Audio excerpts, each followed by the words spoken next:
السلام عليكم. ku socota kuwaas habeenkii sariirta ku gadoomaya haddiiba sariir haystaan, kuwaas aamusan laakiin gudaha ka falfalaya, kuwaas shaqala'aanta, kuwaas habeenkii ka seexan la xanuunka qurbaha, sanadada maqnaantu murxiyeen ayagoona ogayn meel ay ku laabtaan, sababtoo dalkii wuxuu noqday qurbihiina wuxuu noqday dal, waxba way isbedeleen. gabadhaasi wiilkaas la kulmay qoys burbur, riyadoodiina noqotay halbacad lagu lisay. midkaas ehelkiisa waayay, midkaas gurigiisa ka barakacay, kuwaas cudurrada iyo xanuunka ka seexan la, kuwaas walbahaarka iyo habeenkii markuu sariirta madaxa barkinta uu saaro maskaxdiisa ay isu bedelaysa sida hool shir ka furan yahay oo kale, waxyaabaha badan uu ku fikirayo uu ka seexan laayahay. mawduucan waxaan rabaa in aan kula wadaago faa'iidada silica iyo nimcada xanuunka. mushkiladu inay tahay fure, mushkiladu inay tahay fursad, silica in ay wax ka dambeeyaan. mawduucan markaan kula wadaagayo ha u malayn in aan ku sabar siinayo, ha u malayn macnaha in uu yahay hadal aan iska tuurayno. waa hadal xaqaa'iq ku dhisan, tusaalooyin nool ayaan kula wadaagi doonaa siday mushkiladu xal isu bedeli kartaa, sida ay mushkiladda iyo farajka iyo xalka isula socdaan. runtii waa mid cajiib ah. waxyaabaha runtii iga yaabiyay aniga mawduucan intaan sii gelin, mushkilad walba oo aad arkayso macnaha xalkeedu wuu la socdaa, laakiin in aadan ku baraarugsanin ayaa laga yaabaa. waa mawduuc cajiib insha Allah, wax badan kugu soo kori doona sida aan aaminsanahay. koobkada shaaha, meel degan, Umar Inshaar, yaa ahlan wasahlan. mawduucan inta aan sii gelin, haddii ilaahay xoogaa ku siiyey oo aad wada arrinka guryaha, fadlan konton ilbiriqsiisi keliya. Afnaan Homes Limited, wakiil real estate guryaha dhiso, Soomaali leedahay, kana howlgalay Nairobi, Kenya. waxay wadaan oo gabagaba maraya maanta 2 guri, Kawaakib 1 iyo Kawaakib 2, oo aad ka sii gadan karto ila sawir mudane. 2 qol iyo fadhi, 3 qol iyo fadhi, iyo weliba qolkii martida uu la socdo, 4 qol iyo fadhi, sidoo kale qolkii martidana uu la socdo, 5 qol iyo fadhi, sidoo kale qolkii martidana uu la socdo. guryo waxay leeyihiin masaajid, madrasooyin, gym, supermarket, iyo ciyaalkaad meel ay kugu ciyaaraan. shayga fiican marka koobaad, dadka aad la tacaamulayso waa Soomaali, ku fahmayo, aad fahmayso. nidaamka lacagta lagu bixiyana aad ayuu u sahlan yahay, 2 ilaa 3 sano. guriga haddii dhismuhu dhammaado laakiin weli lacagta ayna kaa dhammaanin, dhib ma lahan. reeryadaada soo qaado, gurigaadana soo deg, furahana waa lagugu wareejinayaa. ha ka labalabayn inaad taleefankan kala xiriirto Afnaan, adigoo u sheega weliba in Umar Inshaar uu ku soo diray. haddana ku soo dhawaada mawduuceenna, yaa ahlan wasahlan. ku soo dhawaada mawduuceenna. 2009kii labada nin ee lagu kala magacaabo Travis Kalanick iyo Garrett Camp waxay ka qayb galayeen kulan ka dhacayay Paris, Faransiiska. kulankii markuu dhammaaday ayay nimanku wadada geeskeeda istaageen, ayagoo sugaya gaadiidkii ay raaci lahaayeen gaadiid qaado, taxi, sidaan qiyaasi karna. 10 daqiiqo, 20 daqiiqo, nus saac, taxi ma lahan, wax imaaday ma lahan. sugitaanku wuxuu isu bedelay mushkilad weyn. waqti badan ayay meesha taagnaayeen oo gaari ay raacaan ay waayeen. macnaha waxaa hortaalay nimankan mushkilad adag. mushkiladaas waxay dhalisay xal laga yaabo qof mawduucan daawanayo saacado ka hor inuu isticmaalay, ama xitaa ay macquul tahay daqiiqadan inuu isticmaalayo Uber. kadib markuu Travis Kalanick soo jeediyay fikrad ah, maadaama ay buuxaan gawaari badan oo gaar ah, ka warram macnaha fikrad barnaamij isku xira macnaha dadka oo qofku gaarigiisa taxi u bedelay. yaa salaam, waa fikrad aanan caadi ahayn. waana dhalashada Uber. xitaa god abeesmaanta haddii aad joogto kuugu imaanay, saxara adduunka ugu imbartankiisa tusaale ahaan macnaha kuugu imaanayo. macnaha mushkiladaas nimankaas qabsatay waxaa ku jiray xalkan maanta ka dhigtay dhalaal adduun markaan ka hadlayno macnaha bilyaneeradaas. waxyaabaha iga yaabay shakhsi ahaan oo aan macnaha wax badan isweydiiyey, isdul istaagay, oo aan iri macnaha sababtu maxay tahay. bodkaastyada dadka dhaqaale ahaan farta lagu fiiqo, ani uma dhagaysto macnaha raadinta dhalaal adduun, ama malihi in ay hanti leeyihiin, macnaha waa dad sidaan ah, waa dad fiican. mana jecli aniga xitaa in laga hadlo macnaha hebelka waa qofka ugu dhaqaalaha badan, waa mid kastaan haddii waayadan youtube-ka ku bilaabayna oo kale, macnaha dhinacaas ani ma jecli. laakiin inta badan ani waxaan raadiyaa falsafa nololeedka qofkan iyo aragtidiisa nolosha ku aadan, iyo macnaha waxyaabahan mixanka iyo mashaakilka sida u arko. waxyaabaha iga yaabiyey runtii oo ilaa hadda aan isweydiinayo, qaybna ka mawduucan maanta inaan kula wadaago. waxaad arkaysaa macnaha in ay ka siman yihiin hal shay. dhibaatooyinka iyo mixanka waxay u arkaan nimcooyin ilaahay xaggiisa ka imaaday. cajiib oo macnaha aad isweydiinaysa sidee yani uu ku leeyahay macnaha mushkilad aad u adag markayna soo wajahdo xukuumadaha ama mashaakil ama khasaare weyn aan la kulanno. macnaha wuxuu yidhi dhinac kalaa ka dambeeyay, macnaha shayga aanan caadiga ahayn, macnaha xal kale ayaad arkaysa. ayuu yidhi khasaarahaas aad la kulantay ka fiican. awowgan dhammaadka 80aadka lagu magacaabo Talaal Abu Ghazaala baaq dheer ayuu u dirayaa, waa nin micnaha nugudiin طبعا,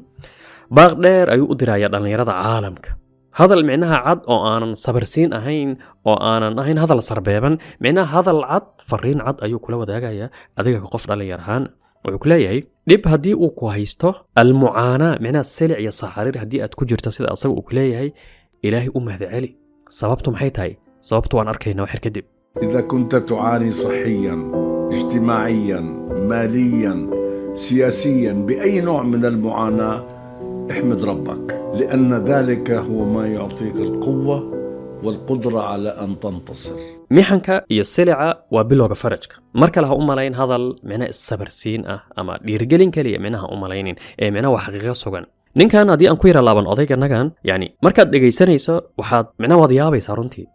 micnaha heer markuu ku dhacay ila sawiro mudane iyo marwo, micnaha ninkan waxaa ku dhacay 80aadka dhammaadkiisa, 88 sano ayuu jiraa u malayn hadda qiyaastii, waxaa ku dhacay cudurka kansarka dhiigga. wuu dabaaldegay, ehelkiisana umuu sheegin, asagoo leh micnaha nimcadan waan qarsanaya. micnaha ila sawir aabbaha oo 80aadka ah oo ku dhacay cudurka kansarka, qoyska ayna gelin xaaladaas waalida ah, xaaladaas asaga uu leeyahay micnaha nimcadan ay ku dhacday aniga waan qarsan, dadka uma sheegayo. sababtu maxay tahay? micnaha wuxuu ku leeyahay Talaal Abu Ghazaala, waxaan akhriyay buugaag badan oo ku saabsan cudurka kansarka dhiigga, micnaha buugaag badan oo ku saabsan ayaan akhriyay. laakiin alxamdulillah markaan waxaan fursad u helay, ilaahay fursad ii siiyey in aan micnaha si toos u arko, aanan ka mid noqdo ayuu ku leeyahay khubarada kansarka dhiigga. micnaha waaqaca aan arkay wax la iga weydiin karo, micnaha dadkaan u faa'iideyn karo. qof ehelkaana markale uma sheegin, alxamdulillah wuu ka fiicnaaday. قالت لي أنت عندك سرطان بالدم. قلت لها أوف يا باي، يصير مدة عم بقرأ عن الموضوع وعم حاول أتثقف فيه، فهلا إجاني فرصة إني مارس المعرفة مباشرة. هذا خبر حلو، أنا شغلتي تلميذ بالحياة، بحب أتعلم. shirkada aanan tiro lahayn ayuu leeyahay. waa mar kale sababta aanan kuu dhihin micnaha waa ninka urdun ugu qanisan, waa ninka micnaha shanaad miyaa wadamada carabta, ama sababtoo ma jecel micnaha inaan ku dhaho qofka ugu qanisan. sidaan soo sheegnay, hantidan micnaha ilaahay xaggiisa ayay ka imaaday, qof juhdigiisa ku keenay ma lahan. laakiin asaga markaan ka hadlayna ka tijaabadiisa wuxuu leeyahay markay shaqaalahayga ii sheegaan inuu dhib weyn jiro, micnaha dhib waxay dhahaan u yiri mushkilad ayaan haysata maanta, waxayna ugu yeeran micnaha almucallim, micnaha xitaa boos ama maamul ama mudiir ma dhahaan, waxay dhahaan almucallim. micnaha wuxuu yiri shaqaalahayga markay ii sheegaan in ay mushkilad jirto, anigoo dhoolla cadaynayo ayuu yiri oo socdo, ayaan weydiiyaa insha Allah waa dhib weyn yaa rab. micnaha wuxuu yiri markay dhahan dhib ayaa jirto, waxaan dhahay yiri yaa rab, xukuumadda canshuur dhaaf mixan kale nagu soo rogtay, micnaha mushkilad weyn yaa rab ilaahu ka dhigayaan dhahay ayuu yiri. sababtoo ah micnaha wuxuu leeyahay xal weyn ayaa ka dambeeya. wuxuu leeyahay micnaha mushkiladaas weyn xal weyn ayaa ka dambeeya. asagoo 10 sano jir ah ayaa Falastiin laga barakiciyey, micnaha dhalinyaradiisa wuxuu ku qaatay xeryaha qaxootiga. uu leeyahay micnaha mixankaas, micnaha xaaladaas adag waa matoor ilaahay, micnaha ilaahay uu kugu xiraayo oo micnaha adiga ku riixayo. micnaha wuxuu leeyahay haddii aad caabanayso ka dhalinyaro ahaan, micnaha wuxuu yiri waxaa ku saaran matoor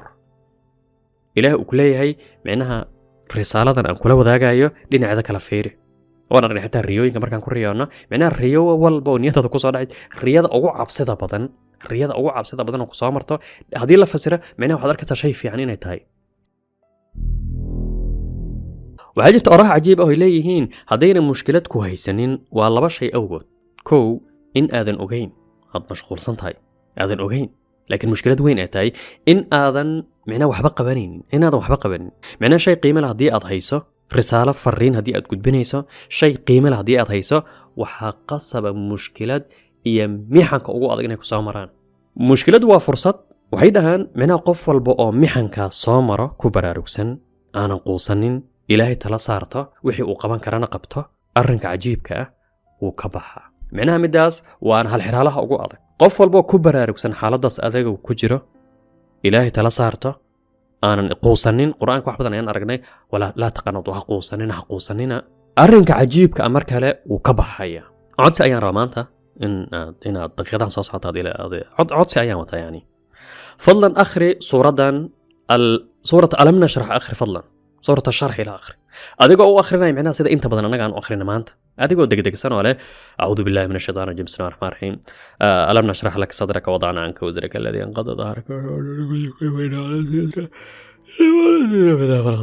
micnaha sidaas u akhri mar koobaad. mar kalena waxaad u akhriysaa si caadi ah adigoo micnaha ku tadabbursan, kadibna aad isweydiinayso maxaa laga wadaa wada'na anka wizrak, maxaa laga wadaa fa ina maca alcusri yusran ina maca alcusri yusra isdul istaag mufasirka as-sacdi oo 1957 geeriyooday mar uu fasirayay fa ina maca alcusri yusran ina maca alcusri yusran wuxuu yidhi micnaha waa bishaaro rabbaani weyn يعني حتى مو waa bishaaro rabbaani micnaha waa bishaaro rabbaani weyn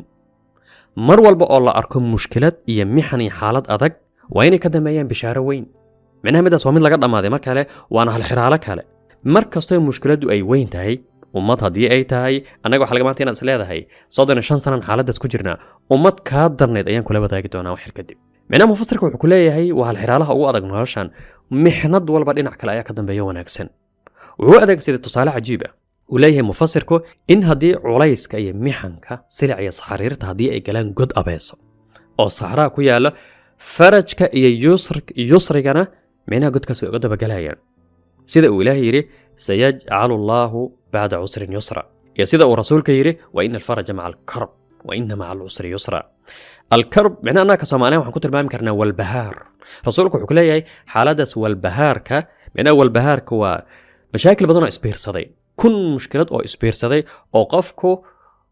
micnaha xitaa uuna hadli karin iska fariisanayo markaan aan micnaha qofkan wuu walbahaarsan yahay micnaha waa qof meel iska fadhiyo oo aamusan oon hadli karin walbahaarkaasi xaaladaas adag rasuulku wuxuu ku leeyahay farajka ayaa la socda aslan sida ilaahay uu ku leeyahay fa ina maca alcusri yusran ina maca alcusri yusra mufasirkan السعدي sababtan usoo qaadanay tafsiirkiisa ka shakhsi ahaan ka gaar ahaan asaga wuxuu dhashay 1889 micnaha waqtigii ugu adka jasiiradda carabta waana ka hor shidaalka hooyadii waxay geeriyatay asagoo 4 sano jir ah aabihiina asagoo 7 sano jir ah ku soo koray agoonnimo cunaysa gobolka alqasiim ee daafaha najd ee sacuudiga agoonnimada iyo farajka ka dambeeya ayuu soo arkay micnaha waana sababta tafsiirkiisa aayadan markuu micnaha aayadan uu fasirayay uu iyo micnaha tusaalahaas cad uu soo qaadanay micnaha u malaynaysa in tijaabo dhab uu kula wadaagayo waxaan rabaa inaan kula wadaago xaalad muujinaysa ummadaha xitaa sida ay soo bedelaan yani xataa afraad ka ashkhaasaan kama hadlayna waxaan kula wadaagi rabaa ummad xaaladeeda kun mar ay ka adkayd ummadda hadda maanta ummadda Soomaaliyeed xaaladda micnaha annaga Soomaaliyeed aan ku sugannahay laga qofku micnaha 35 sano xaalkan waan aragnaa 1909 dhul mareen muslim ruush ah micnaha ayaa booqday wadamo badan oo kamid ah caalamka wuxuu booqday shiinaha wuxuu booqday Japan wuxuu booqday laba Kuuriya ma jirin wadamo badan oo Aasiyada dhexe ayuu booqday micnaha waxaad ku tilmaami kartaa 1909 qof kaaga sameeyay vlog micnaha caalamka sidoo ahaa oo micnaha ku bidhaamina xaalka sidoo ahaa caalamka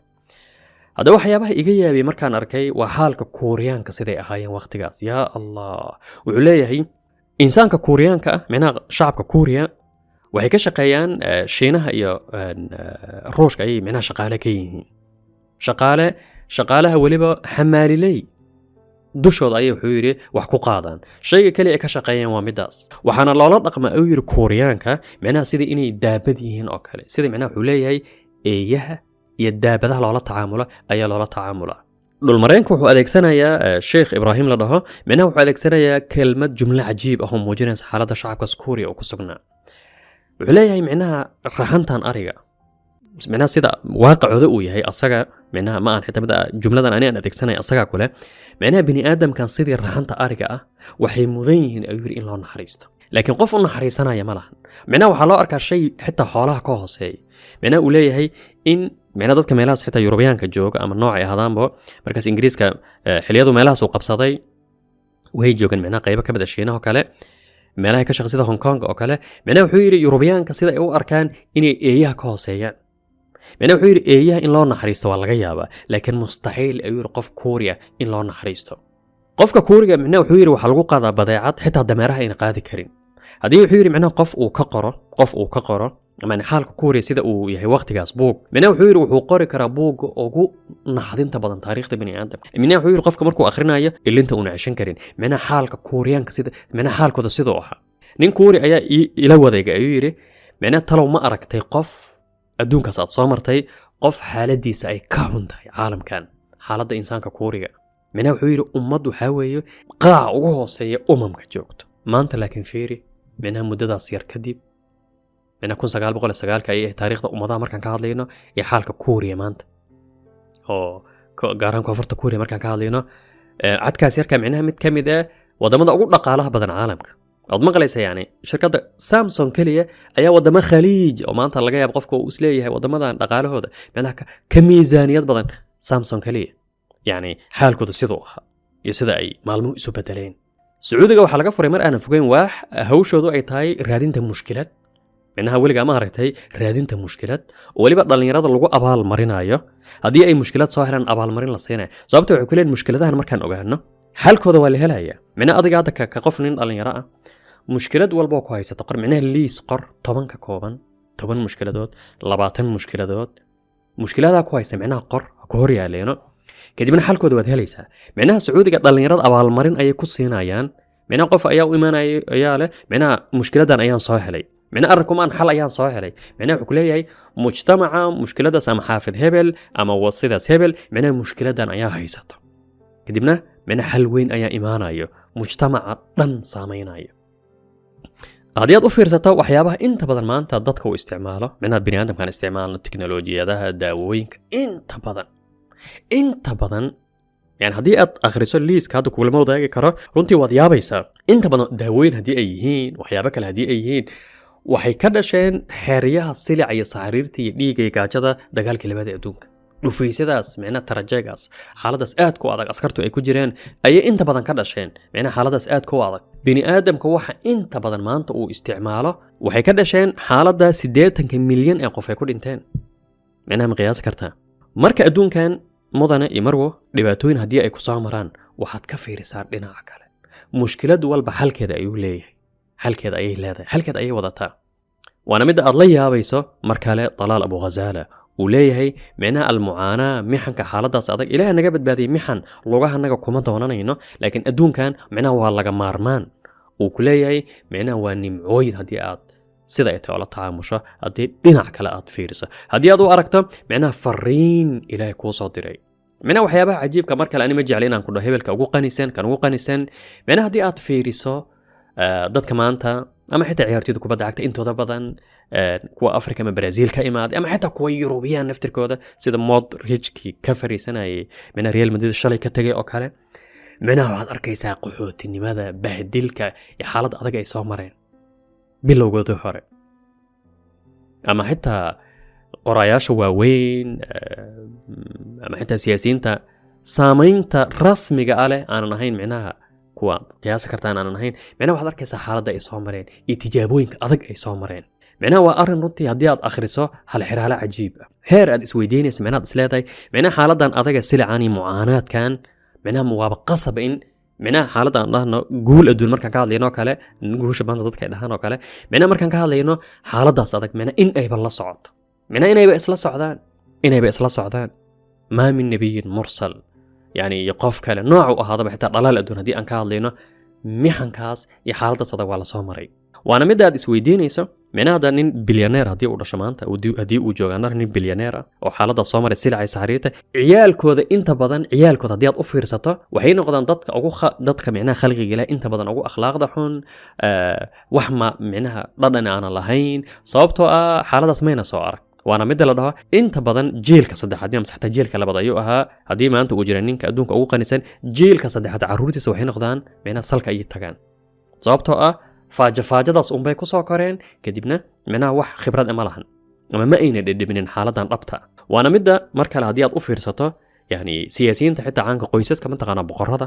boqorada in tijaabo qisooyin badan waxa akhri wadamada khaliijka waad arkaysaa macnaha shay khaliiji ah ama qoyska macnaha wadamada ka taliyo kale dhalinyaradooda markay yar yihiin inta badan kuwa ayaa u diro wadamo xaaladoodu adag tahay waxa jiray wuxuu ahaa umaleynaya sacuudiga miyuu ahaa ويل معناه الله دري مراك إنه من بقر سعودي قيس كآل سعود كميدا معناه ويل كيس أقدر مراك مقايد أيو كشقيناي وعور حان ربا يقول معناه إنه قف النقد إنه ضد نقد شيل إنه أمضي معناه أبيه هيا قيس كاس سداسة معناه هنتداس لا يعني حكوني وحول بقى لكن ويل كي جحوير وحان أقدري مراك إنه مقايد كشقي قوت كيس معناه إنه راد سيدا أو أركا معناه أهمية أرنكان marka adiga ka qof dhalinyaro ahaan shayga ugu horeeyo waa inaad qoonsanin marka koobaad naxariista ilaa inaad ka qoonsanin mushkiladan ku haysatana dhinaca kale inaad ka fiiriso minaanaga maanta inta badan waad arkaysaan minaha qofka inuu dhakhalaas mushkilad ay ku haysato kadibna aan iska indha tirna maqaayada iska aadna ama laga yaabo qofkan meel iska fariisto iska waana arrinka waxyaaba kale runtii inta mawduucan aan diyaarinay aan soo ogaado waxa ka mid ah maanta dadka inta badan inay la nool yihiin mushkilooyin la xallin karo يعني qofka waxaad arkaysaa intaasoo san inuu iskala nool yahay shay uu xallin karo shay xanuun badan ama xaalad noocay ahaataba ama calaaqo ama siday ahaataba laakiin la xallin karo laakiin uu la nool yahay asagoo aaminsan micnaha xal inuusan jirin micnaha waaqiciisa inuu siday micnaha qadartiisu inay sidaas tahay oo kale inuu aaminsan yahay mar kale adiga ka qof dhalinyar ahaan ah mar kale liiska mushkilooyinka ku haysada diiwaan geli kadibna mushkilad walba isdul istaag xalkeedana ku fikir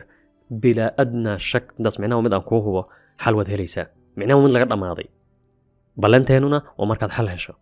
موضوعنا تانو كويجي عمر إنشار السلام عليكم